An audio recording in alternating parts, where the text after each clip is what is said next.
चाहता हूं। मैं यहां बहुत अरसे से आना चाहता था। अमेठी की पावन माटी को सलाम करने, प्रणाम करने आना चाहता था, क्योंकि इस माटी की वजह से इस देश को जो जो मिला वो अविस्मरणीय है, वो ऐतिहासिक है।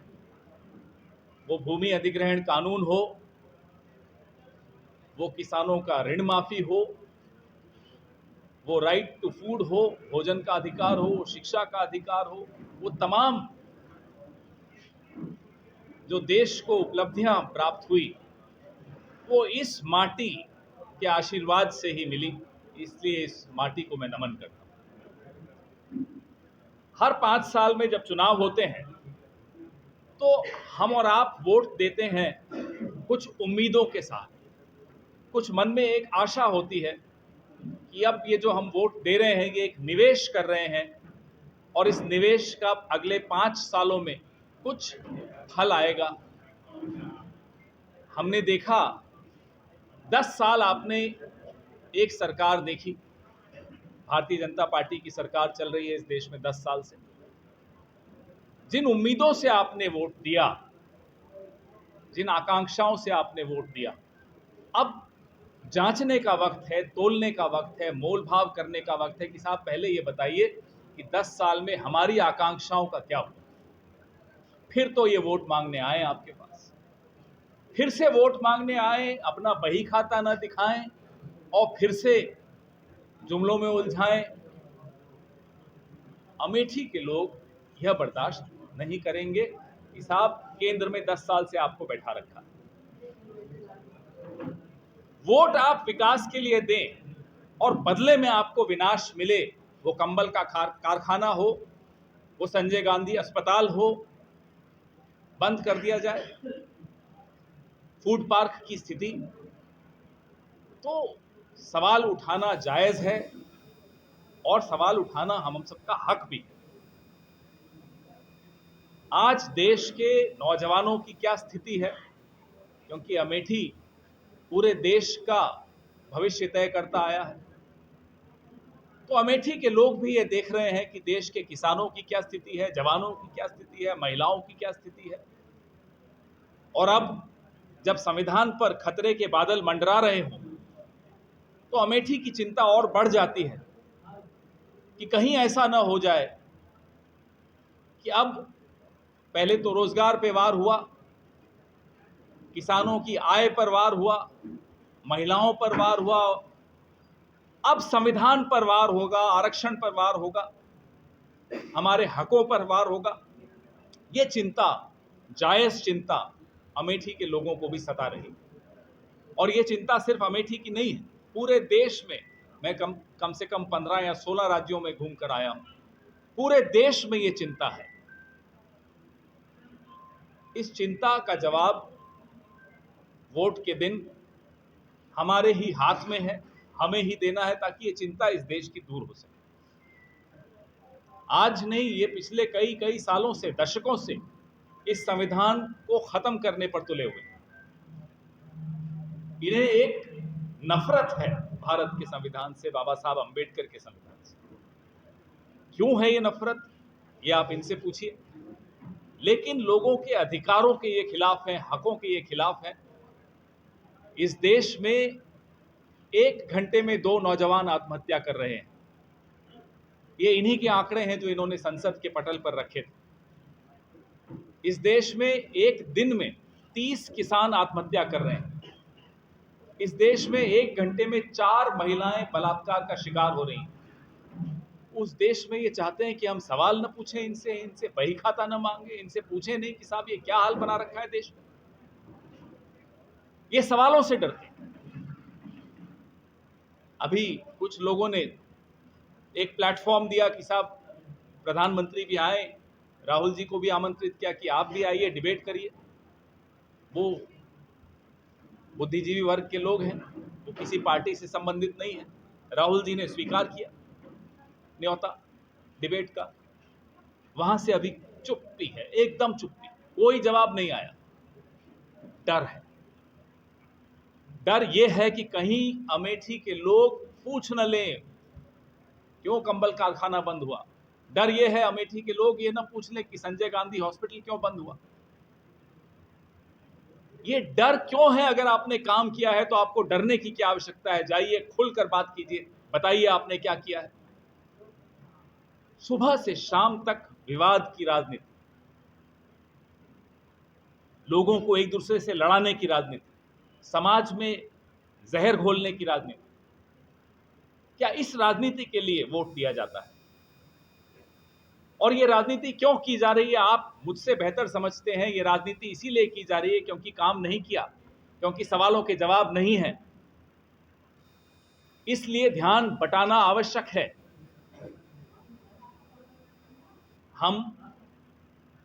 हमारे नौजवान नेता श्री राहुल गांधी ने भारत जोड़ो यात्रा निकाली थी, आपके यहां से भी गुजरी थी वो यात्रा।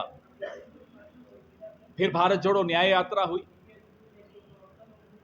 11,000 किलोमीटर की यात्रा में जो संवाद स्थापित किया राहुल जी ने और हमारे नेताओं ने, हमारे अध्यक्ष मल्लिकार्जुन खड़गे साहब ने, प्रियंका दीदी ने, जो संवाद स्थापित हुआ लोगों से, उससे निकलकर हमारा न्याय पत्र आया, हमारा मैनिफेस्टो आया, हमारी गारंटीज आई। और कल हमारे राष्ट्रीय अध्यक्ष मल्लिकार्जुन खड़गे साहब ने एक घोषणा की, बड़ी महत्वपूर्ण घोषणा की, कि अब जब हम जीतेंगे तो 10 किलो अनाज हम देंगे। ये स्थिति पैदा हुई है इस देश में कि ये आवश्यक हो गया है। 10 किलो अनाज हम लोगों में बांटेंगे हर महीने। ये घोषणा बड़ी महत्वपूर्ण है और ये घोषणा करते हुए बड़ा दुख भी हो रहा है। स्टेटमेंट दिया, मैं भी रास्ते में आया तब सुन रहा था। प्रियंका जी का स्टैंड जो है वही कांग्रेस पार्टी का स्टैंड है, हम सबका स्टैंड। सर, आपके मैनिफेस्टो में किसानों को जो किसान सम्मान निधि दी जा रही है उसके बारे में कुछ नहीं कहा। हमने बहुत स्पष्ट कहा, जिस व्यक्ति ने हर मंच पर जाकर झूठ बोला कि किसानों की आय दुगुनी कर देंगे 2022 तक, 2022 गुजरा, 24 तक आ गए, किसानों की आय दुगनी नहीं हुई, आयु आधी हो गई, आत्महत्या करने पे मजबूर हो गए। हमने एमएसपी का कानून बनाने का अपने मैनिफेस्टो में, अपने न्याय पत्र में घोषणा की है, गारंटी दी। स्वामीनाथन कमेटी की जो रिपोर्ट है, जो अनुशंसाएं हैं, उसके आधार पर हम कानूनी जामा पहनाएंगे एमएसपी की। अगर गठबंधन की सरकार बनती है तो प्रधानमंत्री का चेहरा कौन होगा? चेहरों पे चुनाव नहीं लड़ा जाता, मुद्दों पे चुनाव लड़ा जाता है, और मुद्दों पर ही ये देश इस बार चुनाव लड़ रहा है। इस बार यह चुनाव पार्टियां नहीं लड़ रही, पार्टियों से ज्यादा देश की जनता लड़ रही, क्योंकि देश की जनता कुछ चेहरों से बड़ी त्रस्त हो गई है, परेशान हो गई। वो चाहती है मुद्दों पे बात हो। हमारे मुद्दे बड़े स्पष्ट हैं। जो विकास की एक गति चल रही थी, उस पे जो स्पीड ब्रेकर आया, जो रुक गया, उस स्पीड ब्रेकर को खत्म करके फिर से अमेठी को विकास की गति देनी। मैंने आपको कुछ उदाहरण दिए, क्या क्या बंद हुआ अमेठी में। अमेठी की जनता को किस तरह से पिछले 5 साल अपमान के घूंट पीने पड़े, अमेठी की अस्मिता पर सवालिया निशान उठाए गए, ये सब खत्म होना आवश्यक है।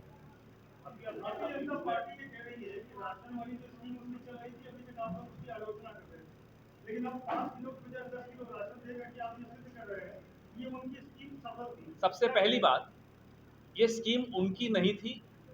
राइट टू फूड 2013 में यूपीए की सरकार, गठबंधन की सरकार थी, यूपीए की चेयरपर्सन श्रीमती सोनिया गांधी थी, प्रधानमंत्री डॉक्टर मनमोहन सिंह थे। क्योंकि हमारे प्रधानमंत्री जो आजकल के हैं होमवर्क नहीं करते, इतिहास नहीं पढ़ते, तो उन्हें स्मरण करा दूं कि ये भोजन का अधिकार यूपीए की देन है। श्रीमती सोनिया गांधी की जो पार्टी थी, कांग्रेस पार्टी की वो अध्यक्षा थी, उस वक्त की ये देन है। यूपीए की चेयरपर्सन थी, डॉक्टर मनमोहन सिंह प्रधानमंत्री। उसके बाद नरेंद्र मोदी जी प्रधानमंत्री बने। एक के बाद एक हमला हुआ हमारी अर्थव्यवस्था पर, हमारे घरों की जो हमारी जेब पर, हमारे घर की अर्थव्यवस्था पर। हर परिवार ने ये भुगता है। कोविड तो बाद में आया, कोविड से पहले जो स्थिति हुई, नोटबंदी से जो स्थिति पैदा हुई, छोटे छोटे उद्योग कैसे बंद हुए। मैं आपको थोड़ा लंबा जवाब दे रहा हूं, क्योंकि इसमें संक्षिप्त जवाब नहीं बनता, इसमें लंबा जवाब ही बनता है। फिर कोविड आया, कोविड में आपने बिना सोचे समझे तुरंत 4 घंटे का समय देके लॉकडाउन किया, अर्थव्यवस्था बिल्कुल पटरी से उतार दी। देश स्थिति में पहुंचा कि 80 करोड़ लोगों को 5 किलो राशन की आवश्यकता पड़ी, सहारे की आवश्यकता पड़ी। देश को इस स्थिति में कौन लाया? ये सवाल भारतीय जनता पार्टी को अपने आप से पूछना चाहिए। अब 4 जून के बाद ये सब खाली हो जाएंगे तो आत्ममंथन करने का समय बहुत होगा, तब इनको आत्ममंथन करना चाहिए। नागपुर में दीक्षा भूमि है, वहां जाकर बैठकर आत्ममंथन करना चाहिए। साबरमती आश्रम जाकर, जो गुजरात से हैं वो वहीं जाएंगे तो साबरमती आश्रम जाकर बैठे, वहां वो आत्ममंथन करें। पूछे अपने आप से कि स्थिति में देश कैसे आया कि 80 करोड़ लोगों को इन्होंने अपने ऊपर मोहताज बना दिया। आज जो स्थिति है देश की, 5 किलो से काम नहीं चले। कांग्रेस समझती है कि पिछले 10 साल में क्या हुआ, कांग्रेस समझती है कि पिछले 10 साल में कैसे रीढ़ तोड़ दी लोगों के घरों की अर्थव्यवस्था। इसलिए 10 किलो अनाज का हमने वादा किया। पवन जी, राहुल जो है हर जनसभा में संविधान लेके जा रहे हैं, वो तो आरक्षण बचाने की बात कर रहे हैं। मोदी जी भी कह रहे हैं कि जब तक मोदी जिंदा है दलित, पिछड़ा और आदिवासी के आरक्षण के हक पर डाका नहीं डालने देगा। तो कैसे देखते हैं? पिछले 10 साल में आदिवासियों के साथ, दलितों के साथ, शोषितों के साथ क्या स्थिति हुई है, ये हमारे पीएल पुनिया जी ने अभी कुछ दिन पहले लखनऊ में प्रेस वार्ता की थी। मुझे भी बहुत ज्ञान बढ़ा उस प्रेस वार्ता को देखकर मेरा भी। 2015 में आरएसएस के मुख्य नेता खुलकर उनके मुंह से निकल गया कि हमें आरक्षण खत्म करना है। दत्तात्रेय होसबोले उनका नाम। बिहार का चुनाव चल रहा है, चुनाव वो हार गए, बीजेपी हार गई 2015। उसके बाद से इनके मुंह से लगातार निकलता चला जा रहा है। कभी अनंत हेगड़े कहते हैं कि संविधान बदलना है, कभी लल्लू सिंह जी कहते हैं संविधान बदलना है, कभी ज्योति मिर्धा हमारे राजस्थान की लड़ रही है, चुनाव प्रत्याशी हैं, वो कह देती हैं, अरुण गोविल साहब कह देते हैं। लगातार इनका एक के बाद एक नेता कह रहा है कि संविधान बदलना है। अभी राजस्थान की उप मुख्यमंत्री हैं दिया कुमारी, वो बोली संविधान बदलना है, 400 सीटें दीजिए, संविधान बदलना है। अरे जब सरकार 272 में बन सकती है तो 400 क्यों चाहिए? पहले बोले साहब 400 इसलिए चाहिए कि संविधान बदलना है, फिर डर गए जब राहुल जी ने संविधान की कॉपी लेकर शुरू किया दिखाना, संविधान तो ये ऐसा है। संविधान को बहुमत से अगर बदलना होगा तो इसे नहीं बदल सकते थे, क्योंकि उसके लिए जो बहुमत चाहिए, कई राज्यों में भी बहुत कुछ चाहिए, उसमें राज्यसभा में भी चाहिए, कई राज्यों में भी बहुमत होना चाहिए, कई राज्यों से उसको फिर अप्रूवल होना पड़ता है, तब जाकर इस तरह से संविधान फिर से लिखा जाएगा। एक आखिरी सवाल है, खत्म नहीं हुआ अभी, तो दिया कुमारी जी के मुंह से भी निकल गया। अब ये डर गए, तो कल अमित शाह साहब ने पैंतरा बदला। आजकल अपने आप को चाणक्य कहलाने का फैशन हो गया है, तो जो तथाकथित चाणक्य है इस देश के, स्वयंभू चाणक्य, स्वयंभू चाणक्य ने कहा कि 400 सीटें दो तो पीओके ले आऊंगा। अरे साहब 300 दी थी तो लद्दाख का आधा हिस्सा दे दिया चीन को, तो 400 देंगे तो पीओके कैसे ले आएंगे? तो ऐसी बातें ये लोग करते हैं। अब सीमा सुरक्षा इतना बड़ा